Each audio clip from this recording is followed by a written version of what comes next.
আমরা সবাই নিজেদের জীবনে কিছু না কিছু কাজে ব্যস্ত থাকি। এই রোজকার জীবনে ব্যস্ত থাকতে থাকতে মাঝে মধ্যে মনে হয় একটু রিফ্রেশমেন্ট হওয়া ভীষণ জরুরি। আর হাতে সময়ও নেই, তাহলে চলো কাছে কোথাও থেকে ঘুরে আসি। একদম দুদিনের ছুটি নিয়ে তাই চলে গেছিলাম শান্তিনিকেতন আর বোলপুরের উদ্দেশ্যে। আমরা প্রথমেই চলে গেছি শান্তিনিকেতনের যে শকুন্তলা রিসর্ট আছে, আমরা সেখানেই স্টে করব। তো প্রথমেই ওখানে আমরা পৌঁছে গেছি। আর আমরা যেহেতু বাই কার গেছিলাম, তো আমাদের বেশ খানিকটা সময় লেগেছিল, 4 থেকে 5 ঘন্টা। তোমরা এখানে ট্রেনেও আসতে পারো, বাসেও আসতে পারো, সব কিছুর সুবিধা আছে। এখানে আমরা প্রথমেই এসে আগে সকালের ব্রেকফাস্ট করে নিলাম। তারপরে আমরা যেহেতু শনিবার গেছিলাম আর আমরা সোনাঝুরির হাটের একদম পাশেই রিসর্টে ছিলাম, তো আমরা দেরি না করেই একেবারে চলে গেলাম সোনাঝুরির হাটে। আর শান্তিনিকেতনের এই হাটটাই তো ফেমাস। এখানে যে নিত্য নতুন জিনিস রয়েছে তা তোমাকে আকৃষ্ট করবেই। বিভিন্ন ধরনের গয়না রয়েছে, শাড়ি রয়েছে। এখান থেকে একটু শপিং করে আমরা চলে আসলাম রিসর্টে। আর রিসর্টে ছিল আমাদের সুইমিং পুল। আর জানোই তো, সুইমিং পুল দেখলেই আমি একেবারে জলপরি হয়ে যাই।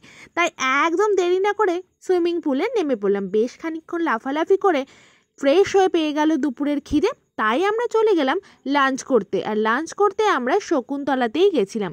রান্নাবান্না বেশ ছিল, একদম ঘরোয়া টাইপের। পদ্মপাতায় খেতেও দিয়েছিল আমাদের। তারপরে একটু রেস্ট নিয়ে আমরা বিকালে চলে গেলাম একটু শান্তিনিকেতনের মার্কেটটা ঘুরতে। তো আমরা এখানে দেখো বেরিয়ে বিকালে যেটা আমাদের দরকার, চা। তো আমরা খেয়ে নিচ্ছি এখানে চা। আর চা খেলে না মাইন্ডটা একটু ফ্রেশ হবে। আর এখানে আমরা গেছিলাম গরমকালে, তো আমাদের কোনো অসুবিধা হয়নি, আমরা বেশ মজা করেছি। চাটা খেয়ে এবার আমরা চলে গেছি স্মার্ট বাজার।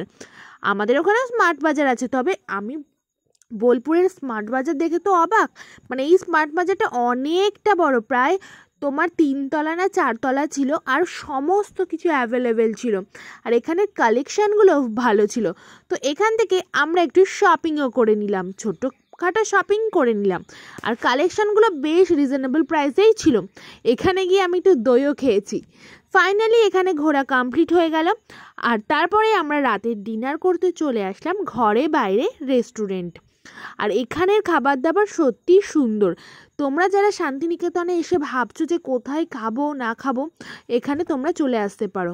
এখানের ভিউটাও খুব সুন্দর আর খাওয়া দাওয়াও বেশ ভালো। এখানে বাঙালি থালির ব্যবস্থা আছে, চাইনিজ থেকে শুরু করে সব রকমের ব্যবস্থা আছে।